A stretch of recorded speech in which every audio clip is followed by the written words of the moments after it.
Friends, we are entering into the war on milk. The United States government, for whatever reason, has not only declared war on eggs, but also now on milk. And we need to be getting prepared for this. We gave you months warning about the eggs and said, hey, you know, the prices have come back down over the summer, and we're like, you might want to get stocked up because the numbers that we're seeing of cullings are going to get worse. Unfortunately, we're not able to give you that type of advance warning this time. I'm telling you that milk is probably going to be going up dramatically in the coming month or two. This could escalate very quickly, and it's going to be a longer lasting impact. If they start culling cattle herds, if they start banning milk from certain producers, if they really start impacting the dairy herd in the same way that they're impacting the egg producers or the egg-laying hens for bird flu, this is going to have a devastating impact on dairy. And remember, that's not going to be just milk. We're going to be talking about cheeses. We're going to be talking about sour cream. We're going to be talking about butter. We're going to be talking about all these different things. And they got fakes for this stuff. They want to move you over to nut milks. They want to move you over to margarine and soybean oil. They want to move you over to canola oil. They want to move you over to all these much less heart-healthy options than dairy. They want to move you off meat. We've been warning you about this, that there is coming a major crisis on beef. Now, I know I sound like I've been crying wolf for a long time on the beef problem, but that problem is going to come to a head very soon. The cattle herd for beef in the United States is smaller than it was in 1960. We have a lot more people in the United States, over twice the amount of people, but the same amount of cattle as 1960. We're eating a little more beef these days, and even the overseas producers. Brazil is having issues with their cattle herd. Argentina is having issues with their cattle herd. We're not going to be able to import beef from elsewhere. When the prices start going up, friends, you're going to see them spike a lot and very, very quickly. And it's going to take a decade, they're saying, to rebuild the cattle herd. A decade. We're talking about high beef prices. We got inflation, but on top of inflation, beef is going to be a luxury that most people will not be able to afford. If you like beef, if you want to make sure that your family can have beef going forward, you're going to have to can. You're either going to have to buy cans or get cans. You can also get freeze-dried beef. That's the options that you got out there. Freezer, I mean, can you freeze 10 years worth of beef? No, you really can't, right? Now, we're going to all have to cut back on our beef consumption for sure. But I think we're all probably going to want to have it as a treat, right? And having some in the freezer, having some canned beef is going to be a real treat. You're going to be like a rich person if you can pull out some cans of beef, right? So Keystone ground beef, Keystone shredded beef are probably the best options right now because they don't have any other additives. GV has great value at Walmart, has their canned beef as well. We haven't seen canned beef at Costco and Sam's Club recently. They pulled that stuff off the shelves. You can can your own if you have your own canning jars and you have the time to do that. You can find ground beef for like $3 a pound, or if you get some specials, maybe even cheaper than that. All right, I'm talking about beef. I shouldn't be talking about beef. I should be talking about dairy. So while the dairy herd can impact the beef prices because a lot of ground beef comes from dairy cows getting, well, ground up. That's how we get a lot of the ground beef. The beef herd, Angus, that's usually used for the cuts of steak and a lot of non-ground up meat, right? So dairy herd is still relatively good. We have seen a 3% decrease in eggs production year over year, and that's kind of where we're seeing these price spikes from on the egg front. We're seeing issues with availability on eggs, and we've seen the price of eggs in some cases well over double. We were seeing prices like $1.50 a dozen, and now we're seeing prices approaching $4 in a lot of places. So that's kind of what a 3% decrease in eggs look like.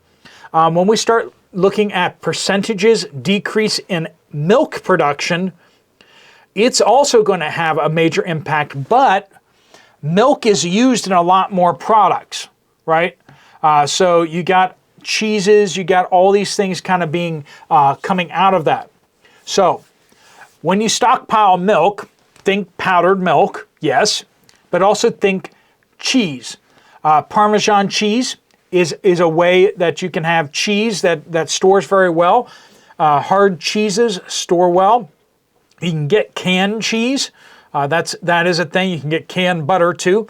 That's gotten a lot more expensive recently. There used to be a good, I believe it was Australia, or was it New Zealand? They had their canned butter, the red feather stuff. That was there used to be some good deals on that, but no more. It's pretty expensive. You can can your own butter. You can make sure you just look up on YouTube how to do all that kind of stuff. You can look into ghee. That's a good way to basically you're getting the milk solids out of it. So you're basically just getting the oil, the fats in there. Ghee is clarified butter, so you don't have the stuff, and it lasts a lot longer. So that's a great way to go. It kind of turns it into like a cooking oil, and that's used a lot in India. But that's a traditional way to make butter last a very, very long time. You can freeze butter. You can freeze cheese, but that kind of changes the consistency a little bit. Let me know down in the comments what you guys, what your thoughts are on ways that you can kind of get ahead of this milk shortage that's going to be coming our way. Milk as well as cheeses, as well as butter and other dairy products, because that's going to be impacting a lot of people. Depending on how much you like milk, I don't like milk just as it is. There is a lot of canned options. I'm a big fan of evaporated milk. That I water that down, and it tastes great to me. So I know some people don't like that taste. They prefer the powdered milk. Make sure that you've tried different varieties of canned, powdered. Some people have gotten on here and shared about how they didn't like powdered milk until they tried one kind, and they're like, actually, I like this kind. Some people saying that they really like the GV brand powdered milk, and they didn't like other brands. Other people really like Nido. I like Nido, and I don't like the powdered milk from GV. I don't like the taste of it. So if you like the whole milk powder, Nido kind of is more that route, but it's a lot cheaper than if you buy powdered whole milk. But realize that the shelf stability of that is less than the non-fat GV type powdered milk. Lots of options out there on those type of things, but the long shelf stable stuff is going to become a lot harder to find relatively quickly. If people start realizing that the milk crisis is coming our way, you're going to see that stuff disappear real fast. Freeze-dried eggs went just through the roof when people realized that there was an egg crisis. People are like, let's get stocked up on eggs. But the problem is there's very little production facilities for that. And those production facilities were already working flat out. And there just wasn't any more capacity to bring online. So be aware of those things. If you've got a freeze dryer, obviously you can do stuff with that. And there are ways that you can dehydrate some of these things too with just a regular dehydrator. But look into that kind of stuff. Google it. look on YouTube for recommendations and stuff like that. But canning is a way that you can really get a lot done. Or you can get your own evaporated milk. All right, so that's what the government's doing. They're going after raw milk particularly. They're trying to strip our food out of nutrients. We're seeing this with pasta. We're seeing this with the bleached flour. We've been seeing one thing after the next. They're trying to industrialize our food, and they don't like this food that they don't have control over. They want to control the chemicals that they put in there. They've been talking about wanting to put medicines and stuff like that into our food. The problem is if everyone's eating different kinds of foods, they don't have control over that. They can put it in certain varieties of milk, but if everyone's not drinking the same kind of milk, that kind of defeats the purpose, doesn't it? We saw this with salt. They really worked hard to get iodized. They tried to get the iodized salt, right? They want to get iodine in people's diet, and so they put it in the salt. They wanted to get rid of this toxic chemical called fluoride, and so they decided that a great way of using that is dumping it in everyone's tap water. That's kind of hard to get away from this stuff, right? But many countries, including like Switzerland and others, they consider it a toxic chemical, and it's a controlled chemical. It should not be in food and such, according to these countries and sophisticated countries, okay? But when you look at the countries that actually do that kind of stuff, you start noticing a trend. When you start looking at Canada and the UK and the United States, you see these countries that aren't the healthiest, you know what I mean? But they have this socialized, very controlling systems where you're not allowed to ask questions about health. Right? But if you go to other countries where you have more freedom to ask questions about health, like Sweden, who did not mandate stuff and they did not mandate lockdowns, places like that, you just don't see fluoridated water. So that's going to be a whole conversation we're going to have as a nation coming up here. I know that RFK is going to be bringing that subject up. Florida has already started recommending to its municipalities to get rid of the fluoride in the water. And these are big topics that are going to be coming up. And we're going to be realizing more and more how our government has not been looking out for our best interests. They've been looking out for industry's best interests, big food, big pharma, all these special interests that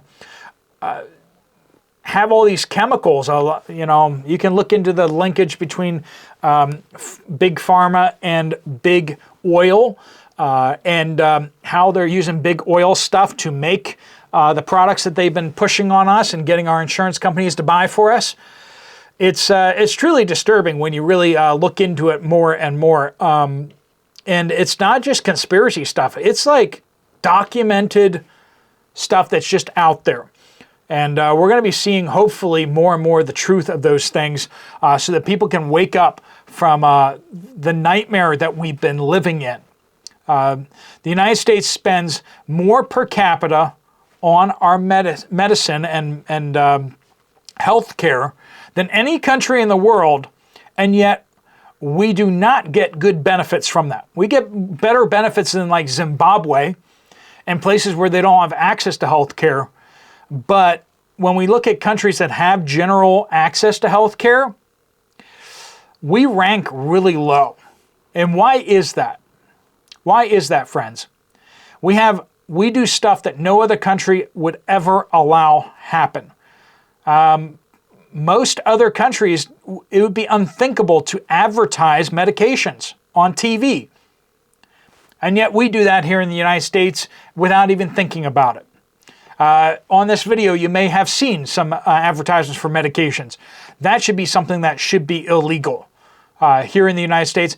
Why would you be advertised random medications that, I mean, just shot in the dark might apply to you? That doesn't even make sense. I mean, if they knew that you had a certain condition and they're advertising a medication for the condition that you have, I guess that kind of makes sense. But to just randomly throw out their medications and have people dancing in the sunset, talking about how happy they are because they found this medication. You're like, what is it even for? And then you find out that it's for, apparently, increasing your risk of all sorts of stuff as they go through the fine print, right? All right, well, hopefully you guys are taking this seriously, the coming milk shortage. Hopefully you have taken seriously the egg shortage. That's not going away right away as we keep seeing more cullings of egg-laying hens. That's going to continue to simmer and potentially get a little bit worse. And the beef shortage is going to be coming soon as well. All right, friends, let me know what you guys are doing to prepare for those things, what other people can do to prepare. And thanks so much for watching and being part of the Watchman community here at the Poplar Report. If you want to check out another video from this channel, there's one right up here. I'll see you over there, or I'll see you guys later. Steve Poplar of the Poplar Report out.